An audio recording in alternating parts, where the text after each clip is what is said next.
Today, we're focusing on a campaign that's about to go live, which is designed to reduce the number of drownings that tragically happen every year over the summer, but principally starting in the next few months.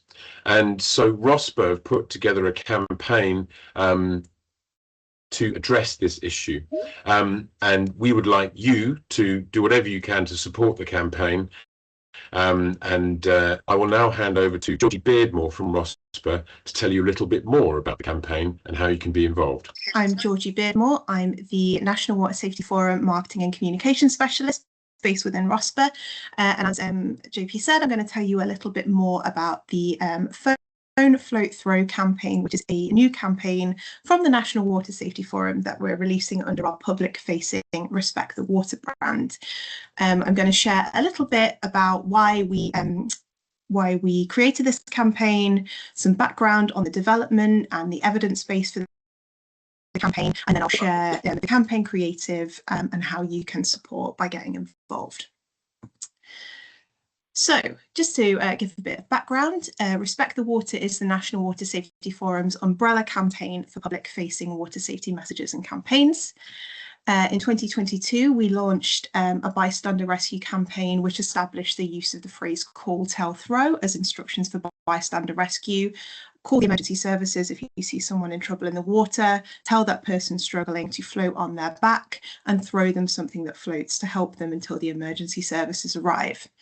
That 2022 campaign was called Make the Right Call, and it focused on encouraging people to fight their initial instincts to maybe jump into the water to rescue that person in trouble, and instead call the emergency services and get trained personnel on the scene.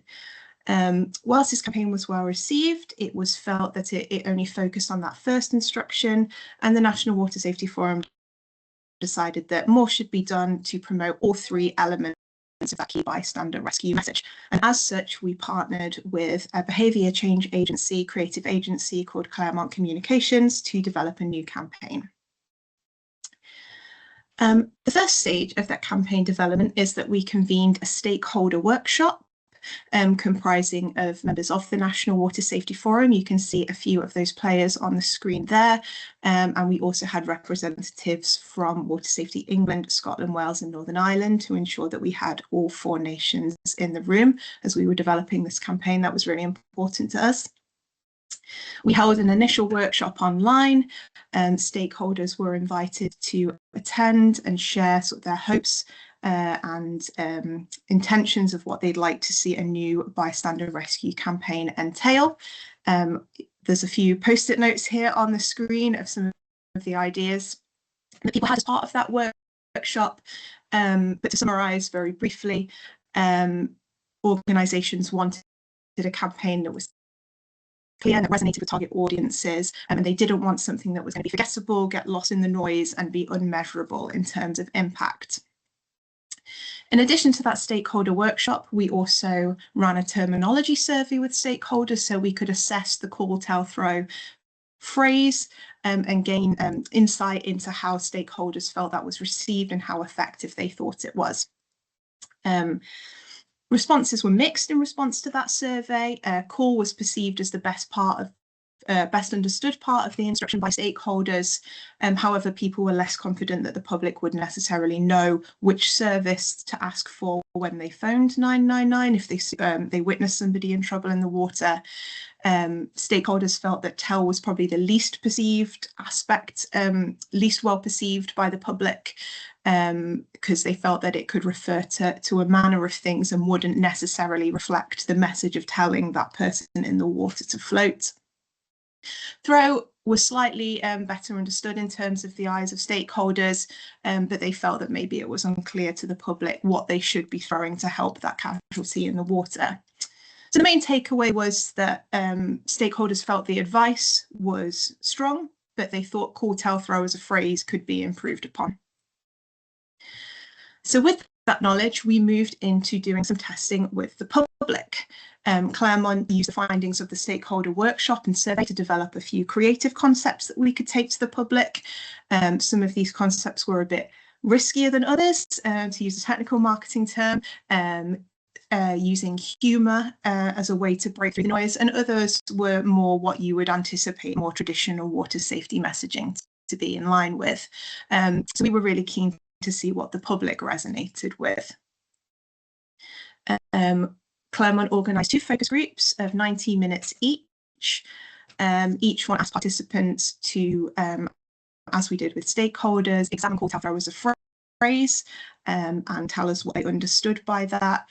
We also showed them some previous campaigns, and then we moved on to showing them the new creatives ideas and asked them to share their thoughts on those. Recruiting for these focus groups required us to make a few educated assumptions. There isn't a great deal of data available to us when trying to understand the type of people who are engaging in bystander rescue, but we did try and use weighed data to guide us in our knowledge that the vast majority of accidental water fatalities are male, and in 2024 the majority of fatalities occurred within the age groups 20 to 29 and 60 to 69. And we also know that the majority of accidental fatalities occur in inland waters. So with this in mind, Claremont developed a recruitment criteria for 2 focus groups, one with slightly younger participants aged 18 to 29, and another group aged 50 to 70. Groups were slightly skewed towards male, but we didn't want to do exclusively male focus groups because we recognised that bystanders could be anyone. And interest and hobbies of participants were often things that took them close to the water, such as running, dog walking, cycling, fishing. We also screened participants for their own perceptions of their confidence when it came to the water, and also how they felt that they would respond in a crisis. We didn't want to have anyone involved that had any previous water safety knowledge, such as lifeguards or lifeboat volunteers or anyone of that nature. Caveat to this is that we do recognise that in crisis situations people are going to behave very differently to how they would in sort of the safety of their own home on an online focus group, but using these criteria has helped us to consider how people might think they would respond in an emergency situation. So the findings of these focus groups. In both groups, call was not as well understood by either group. Most people seem to think it referred to calling out, shouting to the person in the water. Tell was probably less readily understood. Many thought it was either tell the emergency services or tell the person in the water what you're doing. No one referred to the idea of telling the person in the water to float as part of that instruction. Throw was much better understood. However, as anticipated by the stakeholder survey, people didn't understand what they should be throwing. So originally those terms to participants just saying that they were related to rescuing someone in the water. We then expanded on that, told them what they actually stood for, showed them some previous campaign materials, but even after that point, participants still felt like the message wasn't very clear. People were still forgetting what those terms meant, even from one sentence to the next. So we then proceeded to share with them some alternatives, some alternative vocabulary to call, tell, throw, and things like ring or dial emerged as being stronger than call, and participants also felt that back or float was a better memory aid for the tell the person to float on their back instruction. Phone, float, throw as a combination was met very positively by both focus groups. Following our analysis with the public, we went back to our stakeholders. We'd taken 6 creative steps to those public focus groups as well. I'm not going to go into detail about those today because I only want to talk to you about the concept that we decided to go with. But as stated previously, we tested a variety of concepts with the public focus groups, and 2 emerged as being very popular. So we took those back to stakeholders so that we could get a stakeholder consensus as to which one they thought would be best. At that point, we also presented phone, float, throw as an alternative terminology, and stakeholders really liked phone, float, throw, and it was pretty much universally approved by everyone in the room, which was great news from our perspective. So as a result of this second review with stakeholders, we one campaign idea emerged as being really popular, really strong, and this is the campaign that we've gone with, and I'm going to share a little bit more about the creative of that campaign now, and the tools that you can use to help promote it. So this is Phone Float Throw. The creative concept we dubbed Life Ring, and as stated, it was by far the most creative concept that we had, both among stakeholders and with focus groups. Public focus groups felt that it was very clear, they liked the colours, they thought it really stood out, particularly in a digital format. And they stated that they really recognised the life ring as being a symbol associated with water-based rescue. It really got to the core idea of the campaign visually for them. Stakeholders had very similar feedback, but they also felt that it was very accessible in terms of how it could be applied by partners, and also that it was applicable to all 4 nations. So yeah, the language used was really straightforward, and it wasn't impeded by sort of geographical understanding.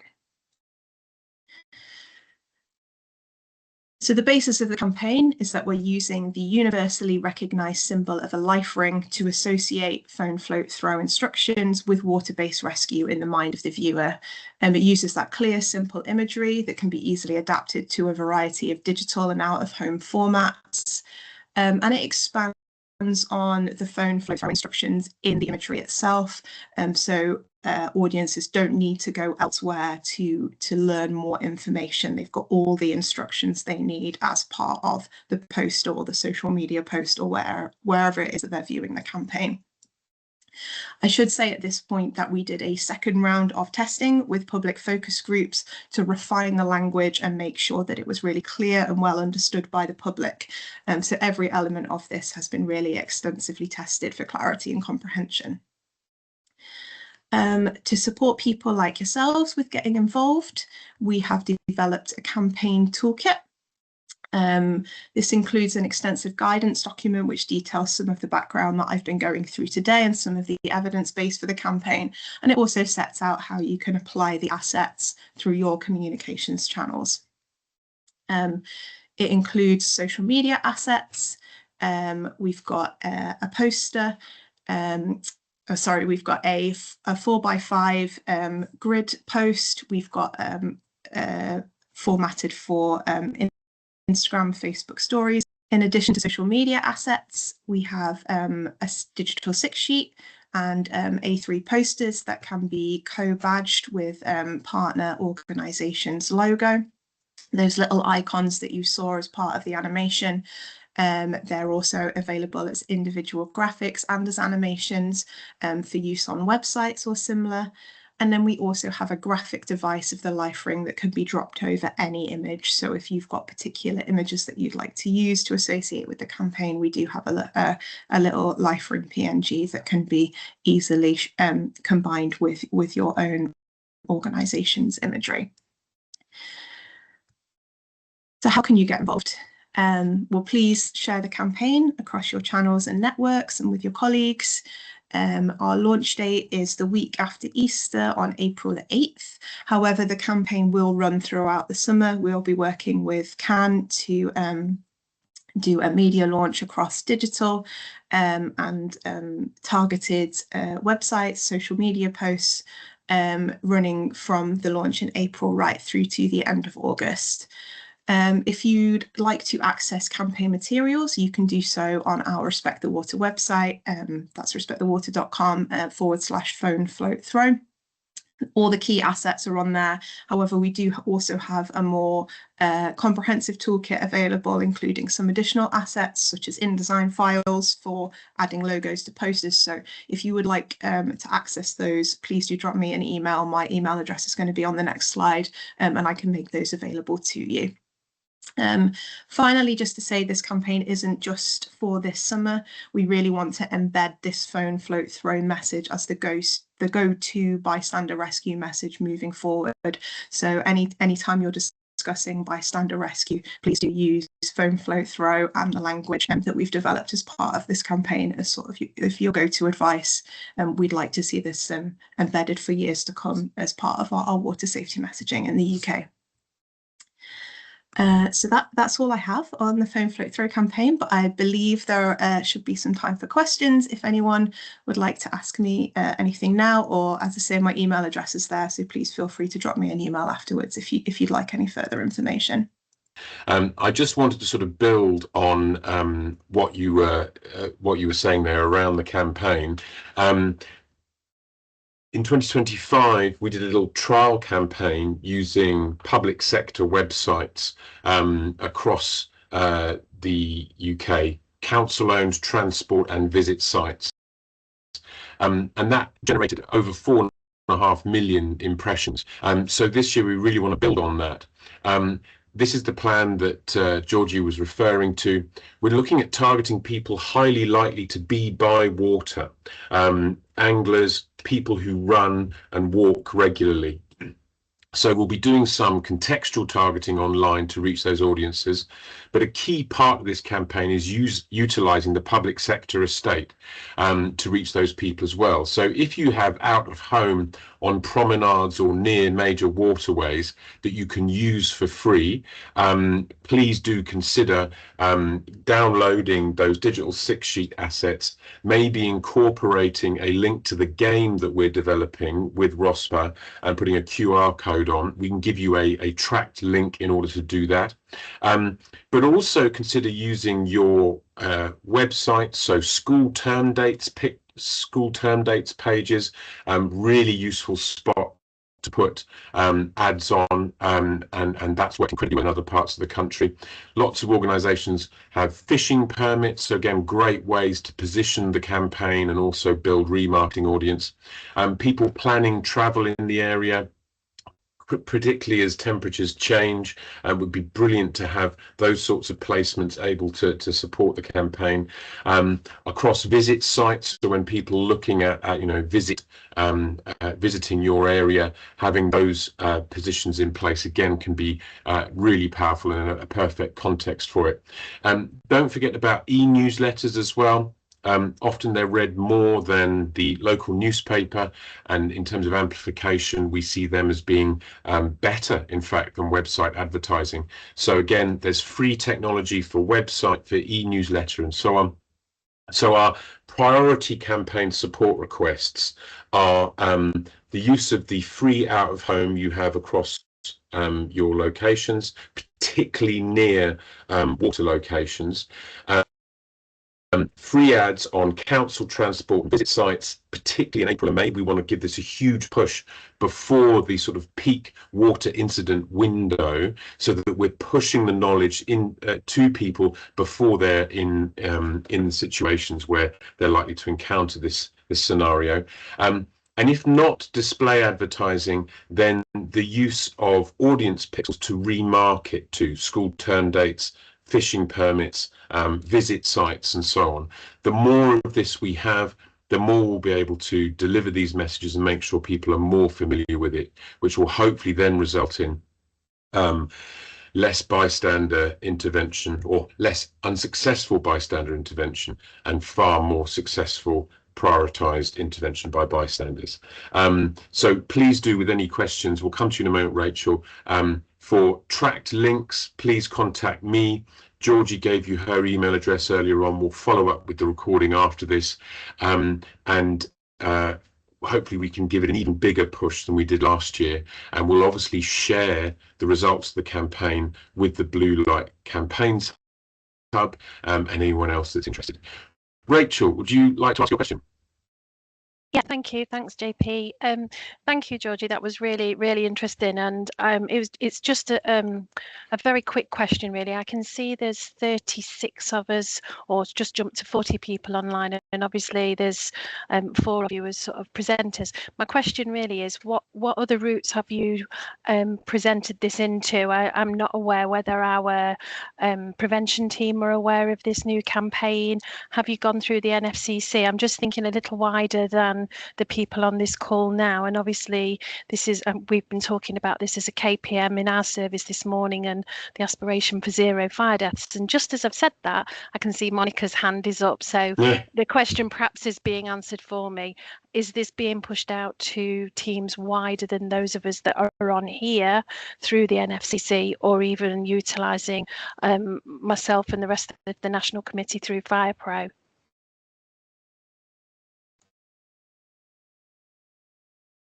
I might ask Monica to field this one, actually, because she will be able to give a more comprehensive answer than me. But yeah, just to say, Monica has been really involved in the development of this and was part of the stakeholder workshop, so is very much on board and on it.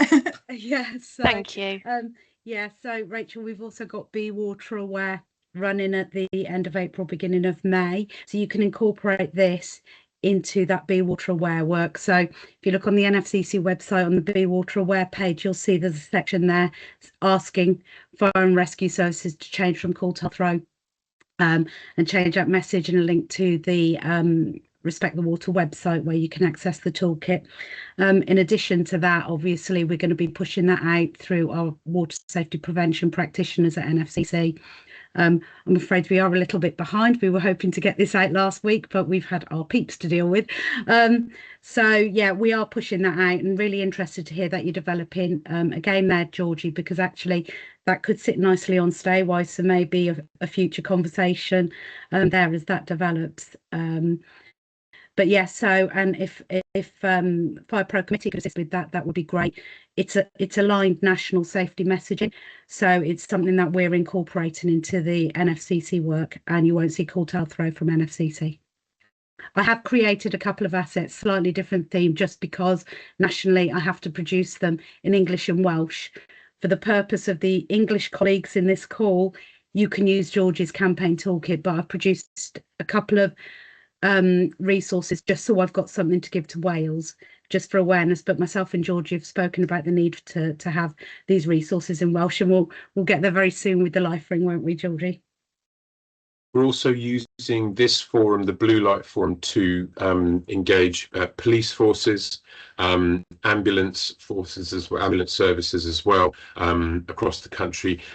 Through our partnership with LG Comms, the council communications partnership, we'll be working with them too. There's also Darren at Comms 2.0, some of you may have been familiar with, who's going to be supporting this. Just to be a bit blunt on this, the most common behaviour is to do nothing amongst public sector organisations. So there is vast potential for us to achieve a lot if we all take action together. I must as well bring to your attention that everyone publishing the same thing on social media at the same time, thunderclaps are dead. The opposite of that happens now. So if we just republish the same things and don't tailor them to our regions, and I think this beautiful creative can very easily be tailored to photos of local areas, with different messaging referencing different places, that actually accelerates the algorithm. We'll be doing as much as we can with paid, but it really is those owned media assets that are going to give us the reach and the frequency and the familiarity over longer periods of time. There is so much pressure on public sector social media accounts from so many different directions that we have to be realistic about what's achievable, who's following them, like what proportion of anglers and regular walkers and runners are following your social media account in the area. Do you know? Maybe we can't rely on them. So amplification needs to be big in the next 2 months, and then consistent and maybe lower weight but consistent throughout the summer, so that we plant the message in the audience's minds now, and then remind and gently remind over that period. And that game, Monica, by the way, is to give people a bit of active consideration rather than just passive consumption, some active play, but also for us to build a remarketing audience. So anyone that goes to that game and accepts cookies, we'll be able to then gently nudge them over the course of the summer on their devices, wherever they end up. So there's lots of really neat, nifty tactics in there. But if we just do a bit, if 5% of public sector organisations do a little bit of organic social media, that will not do the job. We need everyone to use their own channels consistently, and the technology is free, and you can use that free technology for other priority campaigns. But it would be great if you included this in that over the course of the summer. But very positive. It worked well last year. We just think we can do 10, 15, 20 times better this year and have so much more impact as a result of it. Are there any more? Oh, there was a question in the chat. I apologise. Just loading that up now.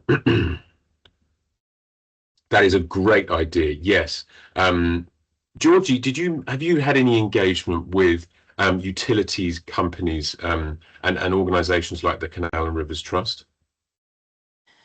I haven't engaged specifically with utility companies, although I'm aware that Scottish Water are a major partner of Water Safety Scotland, so they will be aware of this campaign through them. It's something that we can certainly explore looking at on sort of a nation basis.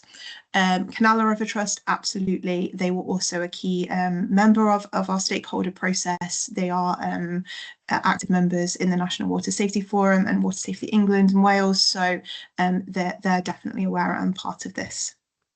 I think there is a big need by particularly utility providers to do as much as possible at the moment to improve their corporate social responsibility credentials. And I don't think it's, I think they would be grateful for opportunities to demonstrate the good that they're doing. So again, rather than just sharing, publishing, and things like that, we could ask them maybe to amplify in the areas around the reservoirs that they're doing, and what could they do to amplify throughout the summer. And considering, as you said, Georgie, that it is an ongoing campaign, maybe putting in some permanent installations to support the campaign in the coming years. Liz, LRF's a brilliant suggestion, yes, and we focused on LRFs in this hub a couple of times.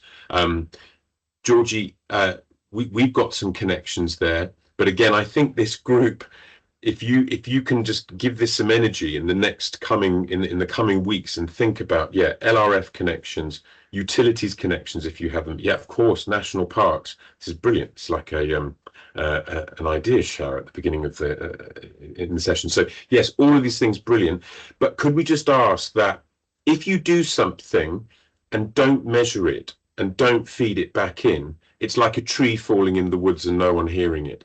So if when people do things, they share what they did or share the number of clicks and interactions generated with Georgie and with me, we can then credit them for doing it and build that into the evaluation. Thank you so much for all of you for spending time with us. Thank you, Georgie, for taking us through that campaign. Thank you so much. We will be in touch. We will share all the materials following this, and are really keen to amplify, to use own channels, and to measure everything that happens to support this brilliant campaign, and critically see if we've made a difference when we get to autumn this year, and really reduce the number of drownings in the UK. Thank you so much for your time. Look forward to speaking to you all again soon.